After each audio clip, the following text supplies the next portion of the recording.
Good morning, everybody, and welcome. Today's webinar is around our second in our series around the cost of loss in a $1 trillion infrastructure race. This continues to be just an amazing time in supply chain. And as we start to see the AI infrastructure and the data center infrastructure continue to be built out, it's just a fascinating time to understand how this all works and how this all comes together. Now, when you think about it, this is the greatest infrastructure build out since the US highway network back in the 50s. That's the scale that we're talking about today. So I've also delighted today to have a special guest. I am joined today by Jared Hudnall. He is Vice President of Global Cloud Operations for AIT Worldwide Logistics. Jared, thank you so much for joining me this morning. Yeah, good to be here. Thanks, David. Good to see you. So we're talking about a multi-trillion dollar industry. We're moving some of the most valuable cargo on the planet. You're moving some of the most valuable cargo on the planet. What does a single infrastructure shipment actually look like, Jared, on the ground? Yeah.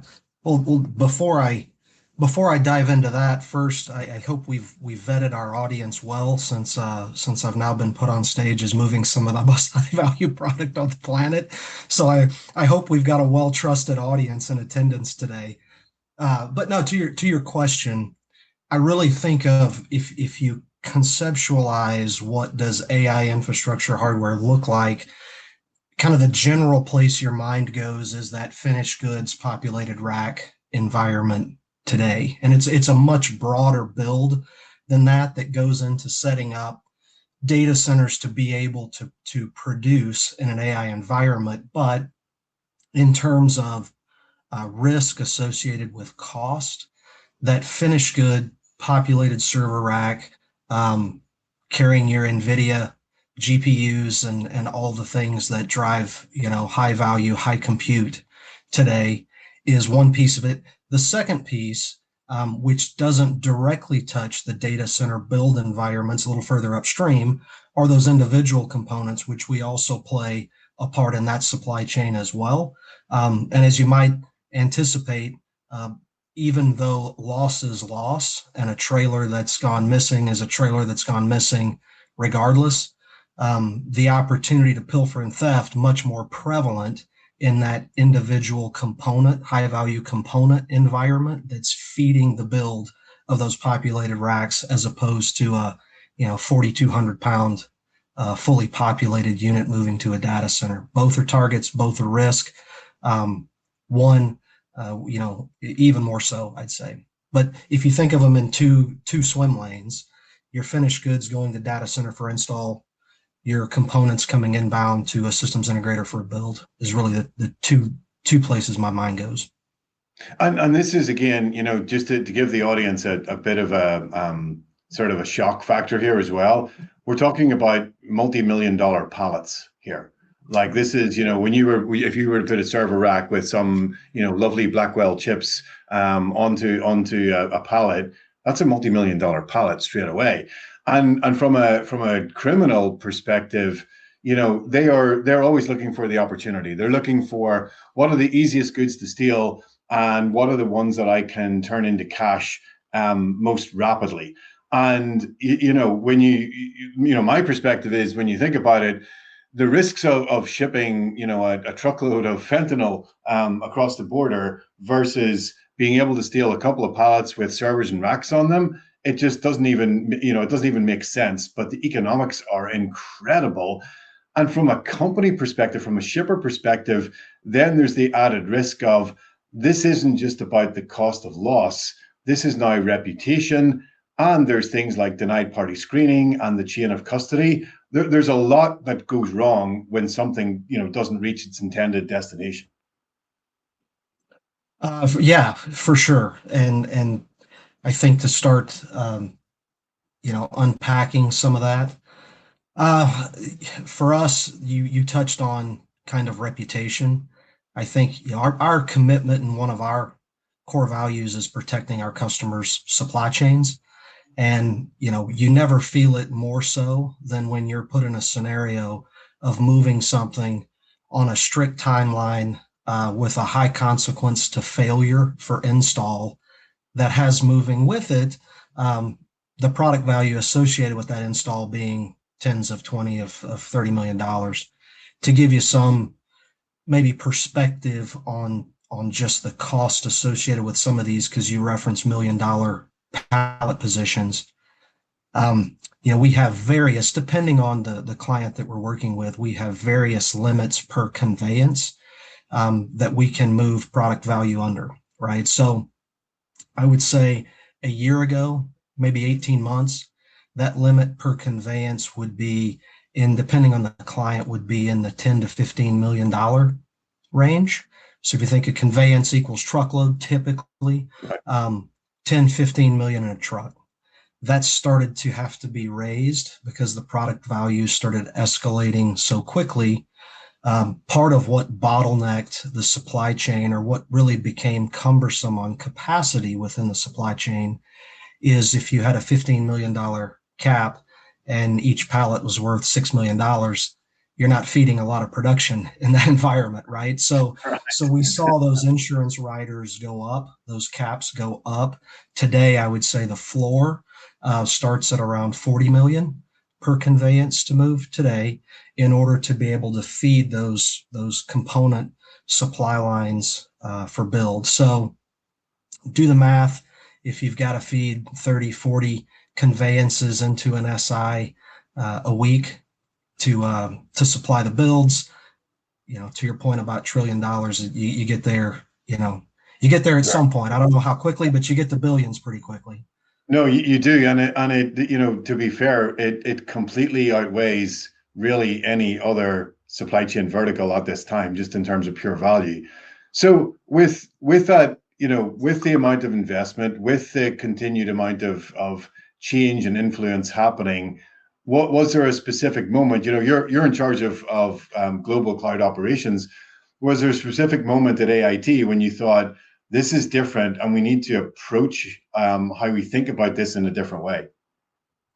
Yeah, I think, and different might be a bit strong of a descriptor, but certainly from an ownership perspective, David, we had to take probably a different position on where we were in owning the security of the part of supply chain that we were providing transport to. And I'll give you some description of that. Historically, if we backed up 5, 6, 7 years, when we really started to play in the cloud global supply chain, we really were pulled along by several of our customers who were out in front. They had fairly robust security teams of their own. They had agreements with folks like Overhaul in place, and they had security processes. And we really played a role in kind of the execution component as a transportation provider within their supply chain. But what we've seen now is you have a whole varied number of entrants that play specifically to the AI build out space today. You can turn on Squawk Box in the morning and you'll see them. They'll be the first thing everyone's talking about, are all those logos that now play within that space. Many of those are fairly new entrants, certainly compared to the kind of the forerunners in the space, like your Microsoft, your AWS, your Oracles.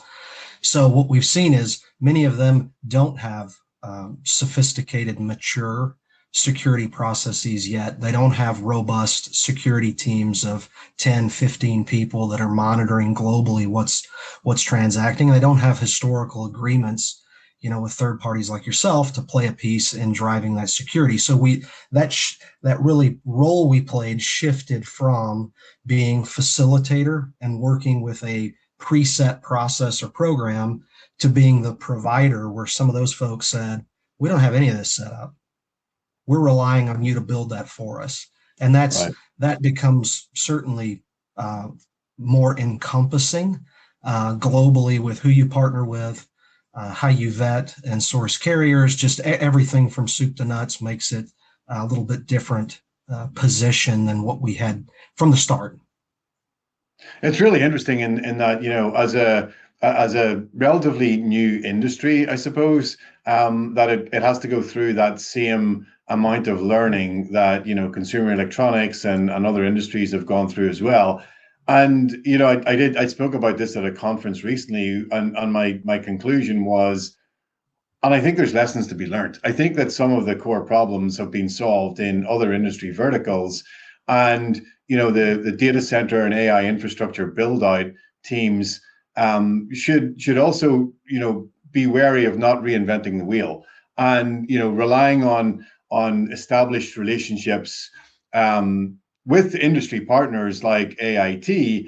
I think is actually really important because, you're able to bring so much of that experience to the fore so that they don't have to recreate everything that's ever happened in logistics and start from scratch. So there's something very, very useful in that, Jared. I think is and is that what you're finding as well? Like as these new players and the neo cloud operators come online, are you finding that they're very willing to actually have these conversations? They are, and I find interesting, one of your comments there, which was not reinventing the wheel. I think if I had to say a best practice that I see among our clients is they've really developed a security community across many of these folks that play kind of the ownership role of the transport of goods. So they may not be the manufacturer, they may not in some cases even be the cargo owner, but they're the responsible party for the transportation up until install at the DC. We see stakeholders across organizations, different logos that are now part of their own shared security network and community. So they're sharing things that they may see in a certain geography relative to, or even relative to a certain modality type to say, here's things that we've run across, here's what we've heard from some of the various resources we have in the field, and really cross share that. I think that speaks directly to one, not reinventing the wheel, leveraging, your colleagues that may have exposure to things you haven't yet. And really this cross collaboration in trying to collectively share information and data to protect their supply chains. Right. No, that makes sense. And so, look, a key element of having that secure supply chain is understanding where everything is and looking at that visibility, and especially when you've got such high value cargo, which is also so critical in terms of timing. So, whenever you think about and you've been in the industry for a long time like me, whenever you think about that visibility, like how do you explain the consequence of that to someone outside of the industry? How do you explain just how important that is for someone? Yeah, so it really it kind of falls under two areas in whatever you're moving, where it is in the chain of transport. One is security, right? Do we have integrity and ownership integrity of where the product is, to have visibility, to have some sort of rapid response if something happens along that chain, visibility to those events. And certainly that's a role, folks and some of our partnership with you guys has played. The second is about speed to install. I mean, most of these groups, they're really trying to thread the needle between maintaining integrity to security protocols and processes, and at the same time looking at it and going, we have commitments, billion, trillion dollar contractual commitments to people like OpenAI, like Anthropic, that we're held completely responsible to production dates. So we also want to know from a security perspective, is it good? Is it moving? Are there any notifications? At the same time, are we trending to install? Because the consequence to failure financially for us not meeting those install dates is significant. So yeah, Right. for that makes it incredibly critical. And I could double down a second just for our industry in general as a quintessential freight forwarding organization. We operate in that arbitrage between sourcing space through someone who operates equipment, whether it's trucks, airlines, boats, selling that space, procuring it in mass and selling it partially to people that need that space over the road. When you do that, inevitably there's direct connection that you sacrifice. And so I would say as an industry, we continue to invest a ton in how do we improve and how do we streamline those connections between those equipment operating vendors that we're relying on to be able to satisfy whatever solution we've put behind particular scenario. Yeah, and that fabric of data continues to be a challenge and an opportunity as we continue to get better and as we bring forward, some of these agentic models. And there's a question, in the chat here, in the era of agentic AI, how air freighters and supply chain consumers make their work more productive. Well, this is one of those areas where companies like Overhaul, companies like AIT, we're implementing those agentic solutions because we've got a lot of disparate data across our infrastructure, and finding the signals and understanding what the noise looks like to be able to make better decisions. These are the things that are going to continue to evolve in our industry. Now, Jared, in the worst case scenario, when a shipment goes dark, it's a high value shipment. What happens internally? What goes on internally in AIT? I mean, first of all, you'll call Overhaul, but before that, what's the internal conversation? Yeah, well, so then maybe I'd turn that around a bit, Dave. So usually it's Overhaul calling us to let us know that a shipment may have gone dark somewhere, right? Yeah, so we run, and we've really taken folks that we regard as subject matter experts in the space, so, your organization being one of them, saying, how do we take infrastructure they have in place to action, monitor, respond, and kind of mimic some of that to some degree within our own organization? So we're getting those notifications that typically is pinging into our own GSOC team, who, depending on the nature of the event, is either tracking to say, do we have a non-reported stop? Do we have a light alert? What is the nature of the event? That's in the case of us having line of sight to something happening. What you just outlined is more of, let's just say there's not something going on, right? Right. There's not something in that conveyance to tell us something went wrong. Now that's the nature of going dark to Yeah. us. Most of our clients understand we're putting in the bumpers to try to keep things in the lane with regards to security. Things happen. If someone wants to break into a truck, if someone wants to break into a building, and they're willing to take the risk to do so, things are going to happen. And they often hold in high regard what our response is on the backside of that. So I say that to say, if we've got the protocols in place with partners like yourself to be able to respond quickly to something going wrong, it tends to be a very partnered conversation around lessons learned and improvement. The worst case scenario is a go dark where you don't have something to be able to tell you something has gone wrong with a high value shipment or shipment from one of these AI centers. And that would be, it's not well-oiled communication. I'll stay politically correct and put it that way. Right. If I wanted to just pick a word, it might be chaos, right? There's lots of folks calling several vendors. I mentioned earlier the nature of our business is outsourced transportation partners. So that means I'm not calling, one of my drivers or calling my dispatch to get location of a unit.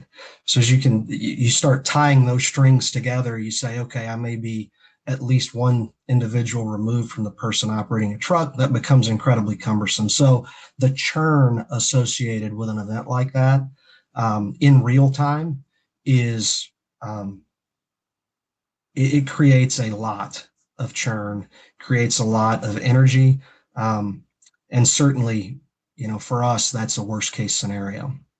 Right. I mean, luckily we are suspicious by nature, so we always assume that something bad is happening unless our platform tells us that it's not. So it's kind of we actually work on the other side of that, which is and which is the right thing. I mean, you should sleep better because we don't, and that's the way that the relationship should work. But it is really interesting in terms of the creativity.